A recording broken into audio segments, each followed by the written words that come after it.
السلام علیکم ورحمۃ اللہ وبرکاتہ۔ الحمد للہ رب العالمین والعاقبۃ للمتقین والصلاة والسلام علی نبینا محمد وعلی آلہ وصحبہ اجمعین ومن تبعہم بإحسان الی یوم الدین، اما بعد۔ محترم ناظرین، میرے ہاتھ میں ایک کتاب ہے جس کا نام ہے ضیاء نبوی۔ یہ دراصل 40 نووی کا ترجمہ اور اس کی شرح ہے، اور مترجم و شارح ہمارے عزیز شیخ جمشید عالم عبدالسلام سلفی حفظہ اللہ ہیں۔ نظر ثانی اور تصحیح و تنقیح کا کام کیا ہے فضیلت الشیخ وصی اللہ مدنی، اسی طرح فضیلت الشیخ شفیق الرحمن مدنی حفظہم اللہ۔ جہاں سے یہ کتاب نشر ہوئی ہے، چھاپی گئی ہے، مکتبہ السلام ہے، جو کہ اتری بازار، شہرت گڑھ، Siddharth Nagar, U P, India میں پڑتا ہے۔ اب آئیے، چونکہ جو اصل کتاب ہے وہ 40 نووی ہے، اس لیے امام نووی رحمہ اللہ کے حالات زندگی پر اسی کتاب سے روشنی ڈالتے ہیں۔ در حقیقت جب ہم اپنی کسی بڑی شخصیت کی زندگی کا مطالعہ کرتے ہیں تو اس کے اندر ہمارے لیے بہت سارے دروس اور عبر موجود ہوتے ہیں۔ خاص طور پہ طلباء کو اس سلسلے میں رہنمائی ملتی ہے کہ جس طرح ہمارے اسلاف جو کہ اس دنیا سے چلے گئے اور جنہوں نے کتاب و سنت کو اپنا اوڑھنا اور بچھونا بنایا اور دین کی بڑی خدمت کی، تو اس سے ایک طرح کا ہمارے اندر شوق پیدا ہوتا ہے، اور ہماری بھی کوشش ہوتی ہے کہ ہم اپنے اسلاف کے نقش قدم پر چلتے ہوئے محنت کریں، جد و جہد کریں، اور اپنے اندر اسی طرح سے مہارت تامہ پیدا کریں جس طرح ہمارے اسلاف کے اندر مختلف علوم و فنون کی مہارت پائی جاتی تھی۔ تو آئیے امام نووی رحمہ اللہ کا مختصر تعارف پیش کر دیا جائے۔ امام نووی رحمہ اللہ کا شمار ان جلیل القدر علماء میں ہوتا ہے جنہوں نے اپنی مختصر زندگی میں فقہ، حدیث اور اصلاح امت کے میدان میں وہ خدمات انجام دی جو تاریخ اسلام میں ہمیشہ یاد رکھی جائیں گی۔ آپ کی شخصیت زہد، علم، جرات، شجاعت اور خلوص نیت کا نادر نمونہ تھی۔ امام نووی رحمہ اللہ کا نام و نسب اور کنیت یوں ہے: یحییٰ بن شرف بن مری بن حسن بن حسین بن محمد بن جمعہ بن حزام۔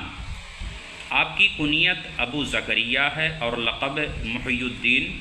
جائے پیدائش نواں ہے، جو کہ دمشق کا ایک قصبہ ہے۔ تو جائے پیدائش نواں ہونے کی بنا پر آپ کو نووی کہا جاتا ہے، اور چونکہ آپ فقہ شافعی سے وابستہ تھے، اس نسبت سے شافعی بھی کہلائے۔ ولادت اور تعلیم و تربیت کی اگر بات کریں تو آپ کی پیدائش ماہ محرم سن 631 ہجری مطابق 1233 عیسوی میں دمشق کے علاقے حوران سے متصل قصبہ نواں میں ہوئی۔ بچپن میں قرآن کریم کو حفظ کیا اور ابتدائی فقہی تعلیم اپنے والد سے حاصل کی۔ بچپن ہی سے نہایت ذہین و فطین اور علم کے بے حد شوقین تھے۔ جب والدین نے آپ کے غیر معمولی شوق علم کو محسوس کیا تو علم و فضل کے مرکز دمشق بھیج دیا، جہاں آپ نے کمال الدین اسحاق مغربی، شیخ ابراہیم بن عیسیٰ، ابو عمرو عثمان بن ابی بکر المعروف بابن الصلاح سمیت بے شمار اساتذہ کرام سے فیض یاب ہوئے۔ دوران طالب علمی ہی میں آپ نے مختلف کتب پر شروح و تعلیقات لکھنا شروع کر دیا تھا۔ اخلاق و عادات اور علمی مقام: امام نووی رحمہ اللہ علم، زہد، تواضع، جرات حق اور اخلاص میں مثالی تھے۔ دنیاوی مناصب سے کنارہ کش رہے اور بادشاہوں کی خوش نودی کے بجائے حق گوئی کو ترجیح دیا۔ نیکی کا حکم دینے اور برائی سے روکنے میں بے باک تھے۔ آپ نے ہمیشہ کتاب و سنت کو ترجیح دی اور فقہی مسائل میں مذہبی تعصب سے دوری اختیار کی۔ آپ کا زیادہ تر وقت مطالعہ، شرح و تعلیق اور عبادت الہی میں گزرتا تھا۔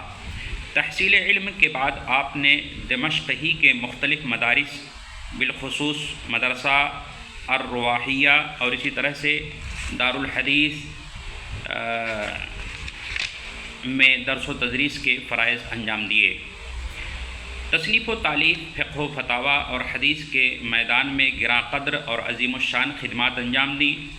آپ کا اسلوب علمی، تحقیقی، منصفانہ اور کتاب و سنت پر مبنی ہوا کرتا تھا۔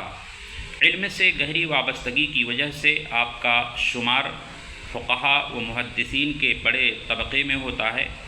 آپ کو تفسیر، حدیث، فقہ، اصول فقہ، لغت، نحو، صرف، منطق اور فلسفہ جیسے علوم میں مہارت حاصل تھی، لیکن حدیث اور فقہ آپ کی خاص دلچسپی کے میدان تھے۔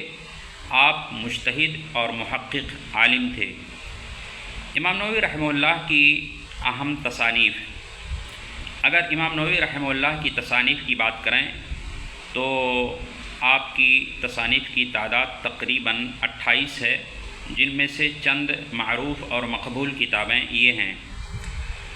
نمبر 1 التبیان فی آداب حملۃ القرآن۔ نمبر 2 المنہاج فی شرح صحیح مسلم بن الحجاج۔ نمبر 3 ریاض الصالحین من کلام سید المرسلین۔ نمبر 4 الاذکار المنتخبہ من کلام سید الابرار صلی اللہ علیہ وسلم۔ نمبر 5 الاربعین فی مبانی الاسلام و قواعد الاحکام۔ نمبر 6 التقریب والتفسیر لمعرفت سنن البشیر النذیر صلی اللہ علیہ وسلم۔ نمبر 7 المجموع شرح المہذب للشیرازی۔ نمبر 8 منہاج الطالبین۔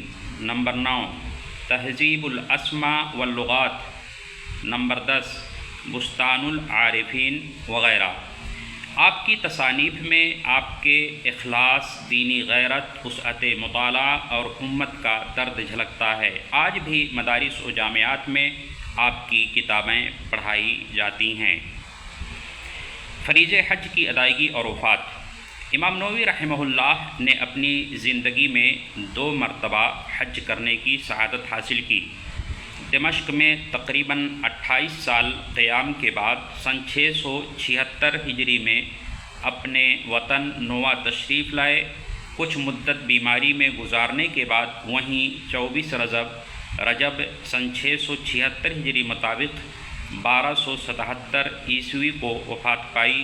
انا للہ و انا الیہ راجعون۔